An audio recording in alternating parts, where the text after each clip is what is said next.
तो आज बहुत सुंदर गाथा आ रही है 49, जीव का सच्चा स्वरूप। यदि थोड़ा बहुत सोना बचा हो तो इसको सोने की अच्छा से लिखवा सकते हैं, क्योंकि कुंद कुंद स्वामी की सबसे प्रिय गाथा है ये, सबसे प्रिय गाथा कुंद कुंद स्वामी की है। हाँ, तो कुंद कुंद स्वामी ने अपने 5 ग्रंथों में इस गाथा को दी। उन्होंने पंचास्तिका नाम का ग्रंथ लिखा,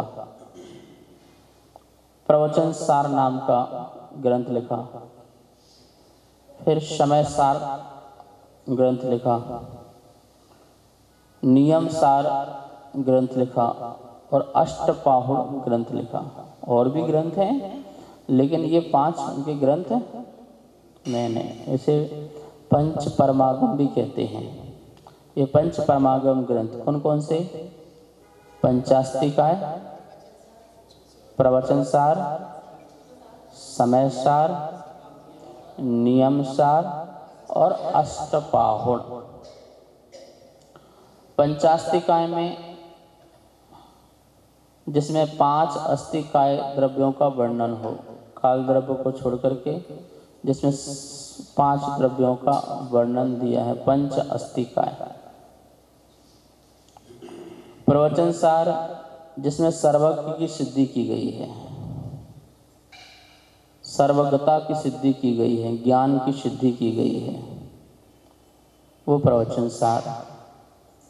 समय सार जिसमें आत्मा की सिद्धि की गई है, आत्मा के सच्चे स्वरूप की सिद्धि की गई है, वो समय सार।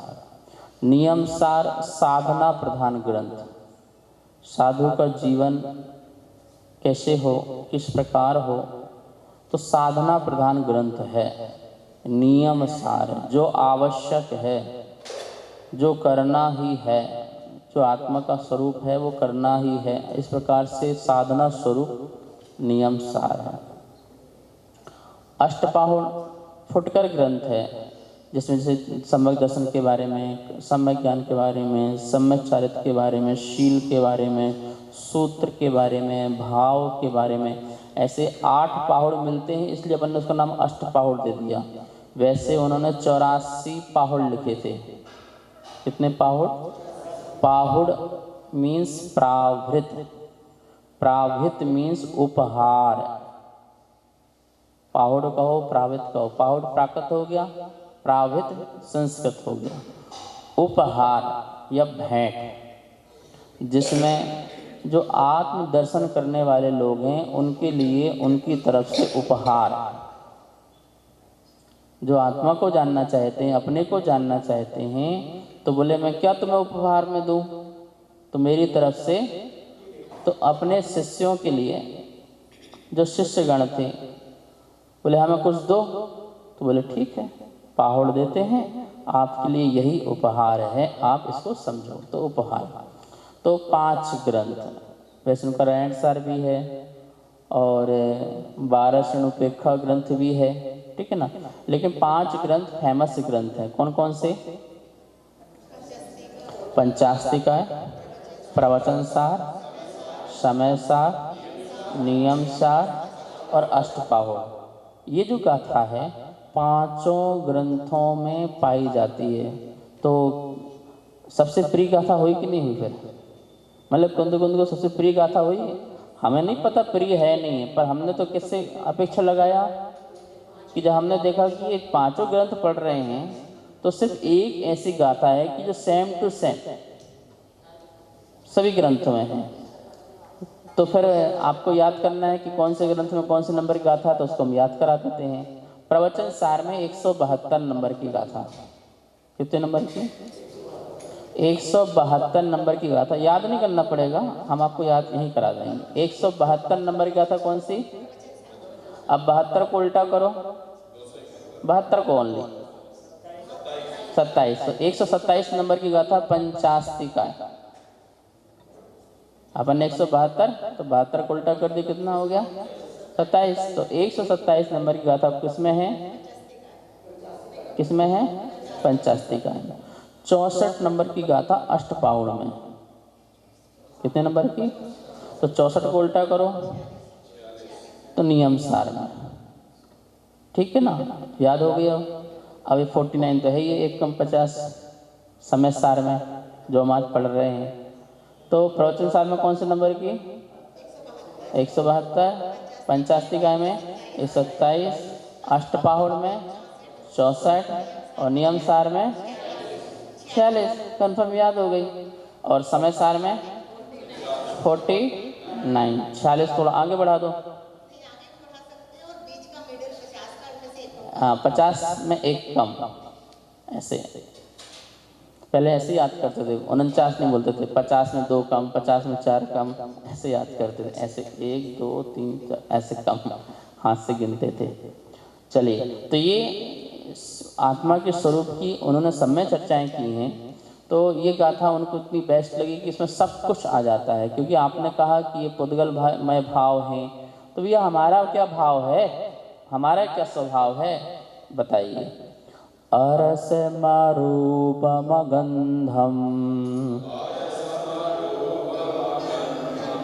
अरसमरूपमगन्धम्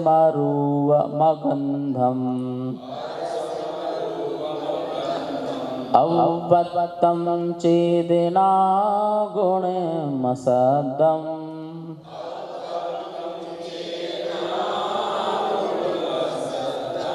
जान अलिंग गहनम् जीवमणिदिट्ठसंठानम्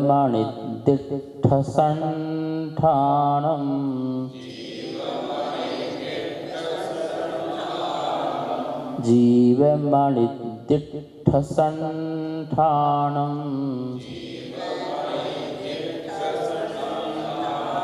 बोलिए। अरसमरूपमगन्धम् अव्यक्तं चेदना गुणमसदम् जान अलिंग गहनम् जीवमणिदिट्ठसंठानम्। अरसम अरूपम अगंधम अव्यक्तम चेदना गुणम असत्यम। चेदना गुणम असत्यम, असत निकलेगा। अलिंगणम जीवम अनिदिट्ठ, जीवम उससे मां से आ निकलेगा, जीवम अनिदिट्ठ संठानम। निदिट्ठ मतलब निर्दिष्ट और अनिर्दिष्ट मतलब नहीं कहा गया। निर्दिष्ट मतलब कहा गया, ऐसा निर्दिष्ट है कहा गया। अनिर्दिष्ट मतलब ऐसा नहीं कहा गया। संठान मतलब स्थान। चलिए, संस्थान संगनन, आकार, स्थान मतलब आकार।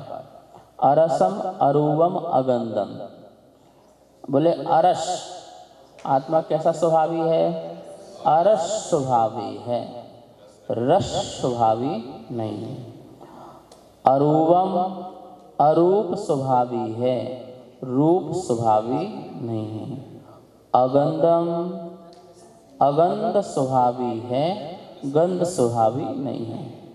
अव्यक्तम अव्यक्त, व्यक्त होता है पुद्गल स्पर्श, तो आत्मा अस्पर्श स्वभावी है, स्पर्श स्वभावी नहीं है। चेतना गुणम, चेतना गुण वाला आत्मा है। आत्मा कैसा है, चैतन्य गुण वाला आत्मा है। असद्दम अशब्द स्वभावी आत्मा, शब्द स्वभावी नहीं है, क्योंकि शब्द तो पुद्गल की पर्याय है। अशब्द अभी समझाएंगे आपको। जान ऐसा जानो। अलिंग गहनम, लिंग मतलब कोई चिन्ह, कोई चिन्ह से ग्रहण करने वाले कोई आत्मा नहीं है। भैया फलाना आदमी कैसा है, अरे वैसा, आप चिन्ह बताओ। चिन्ह, अरे वो लंबा सा था ना, वो चपटा सा मुंह, लंबा सा मुंह, इसका स्केच बनाओ। हाँ ये अच्छा, ये चिन्ह है। तो आत्मा का क्या चिन्ह बनाओगे? कोई चिन्ह से पहचान में आ जाए, कोई वेशभूषा हो, कोई रूप वैसा हो, उससे पता चल जाए। बोले अलिंग गहनम, कैसा है वो, अलिंग। जब प्रवचन सार पढ़ेंगे तो इन 5 ग्रंथों की आचार्यों ने टीका की है, तो टीका अपने अपने अनुसार की है। तो जो प्रवचन सार में इसके 20 पॉइंट लिए हैं अलिंग ग्रहण के। कितने पॉइंट? 20 पॉइंट लिए हैं, 20 बोल लिए हैं कि कैसे कैसे चिन्हों से चिन्हित आत्मा नहीं है, जिसे हम देख सके, जिसे हम सुन सकें, आदि अनेक प्रकार से। अलिंग ग्रहणम समझ आया? अभी सिंपल भाषा में यही कि किसी भी चीज़ से चिन्हित नहीं किया जा सकता जिससे हम इसको जान सकें। जीवम वह जीव है, ऐसा जीवम जान, ऐसा जीव को जानो। एक और शब्द दिया अनिदिष्ट संस्थान। संस्थान मतलब आकार, संस्थान मतलब क्या है? आकार। तो अनिदिष्ट है, उसका कोई निश्चित आकार नहीं है। आत्मा का कोई निश्चित आकार नहीं है, इसलिए कोई आकारवान आत्मा भी नहीं है। पानी का क्या आकार है? सुरई में गई तो, गिलास में गई तो, है घड़े में गई तो पर के कारण आकार है। स्व आकार, स्व का कोई निश्चित आकार, घड़े का तो कोई आकार भी निश्चित है, सुराही का तो कोई निश्चित आकार है। तो उसमें हम पानी डाल रहे तो पानी उस घड़ाकार हो रही है, जग आकार हो रही है, लेकिन स्वयं का कौन सा निश्चित आकार है कि हम उसे देख सकें, हम उसे अनुभव कर सकें? नहीं, ऐसी आकार वाली आत्मा है। तो कोई निश्चित आकार है आत्मा का? बोले अनिर्दिष्ट नहीं कहा गया, संस्थान आकार, उसका कोई निश्चित आकार नहीं है। बात समझ में आ गई ना? तो इतनी बातें आत्मा के बारे में हैं। अब पहला पढ़ते अपन अरस स्वभावी। हाँ, तो रस किसका स्वभाव है? हाँ, पुद्गल द्रव्य रस स्वभावी है। तो मैं पुद्गल नहीं हूँ, तो पुद्गल से भिन्न हूँ, इसलिए मैं अरस स्वभावी हूँ। ठीक है ना? अच्छा, पुद्गल द्रव्य का नहीं है तो मेरे गुणों का रस स्वभाव हो सकता है? तो बोले नहीं, रसों गुण से भी भिन्न, क्योंकि गुण भी, रस गुण भी आत्मा का नहीं है, इसलिए रस गुण से भी मैं कैसा हूँ? भिन्न हूँ। तो मैं भी वो स्वभाव वाला नहीं हूँ। इसका मतलब हमको जो भी खट्टा मीठा कसायला आदि जो आ रहा है, तो वो तो फिर पुद्गल का पर्याय हो गई। तो बोले नहीं, जो मैं आंखों से देखता हूँ, तो आंखों से तो मुझे सारा दिखाई देने में आता है ना, द्रव्य इंद्रिय के माध्यम से, अथवा जिह्वा इंद्रिय के माध्यम से मुझे रस का स्वाद होता है। किसके माध्यम से? जिह्वा इंद्रिय के माध्यम से मुझे खट्टा मीठा कसायला का स्वाद होता है। तो फिर मैं तो वो आत्मा तो मैं कहलाऊंगा ना? बोले नहीं, वो द्रव्य इंद्रिय भी तुम नहीं हो। वो द्रव्य इंद्रिय भी किसकी है? पुद्गल की है। ये जिह्वा जो बनी हुई है वो किसकी है? पुद्गल की। तो बोले वो तो मैं ना हो सकता हूँ ना? बोले नहीं, वो भी तुम नहीं है। चलो ठीक है, वो नहीं है। तो ये रस का जिसको ज्ञान हो रहा है, नहीं, रस का जो ज्ञान हो रहा है, ये खट्टा है, ये अच्छा है, मीठा है, ये बुरा है, ऐसा जो मुझे उसमें ज्ञान हो रहा है, तो ये भाव इंद्रिय तो मैं हूं ना? क्यों? भाव इंद्रिय के माध्यम से हमको ज्ञान हो रहा कि नहीं हो रहा?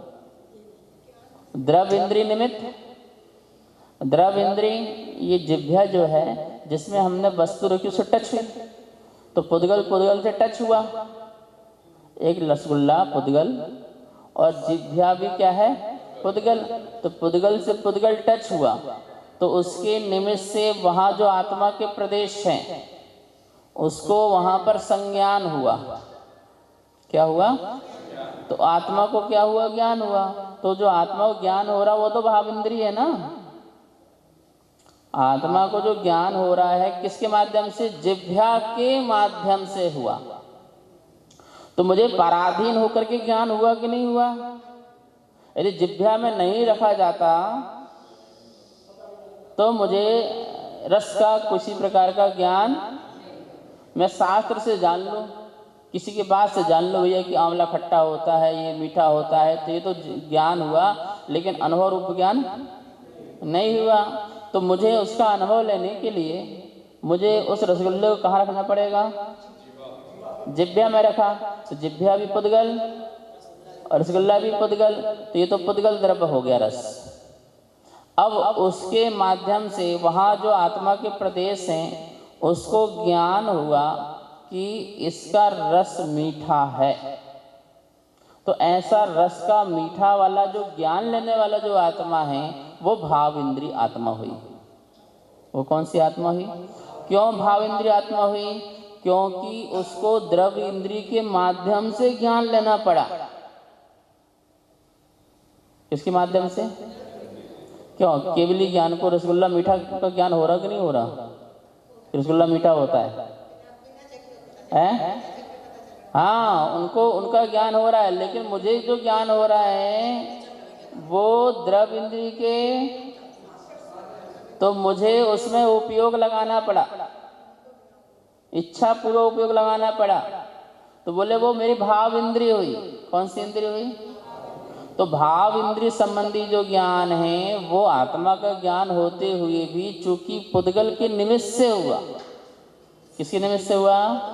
जिह्वा इंद्रिय पुद्गल है, उस पुद्गल के निमित्त होने से वो भाव इंद्रिय भी मैं नहीं हूँ, इसलिए मैं अरस स्वभावी हूँ।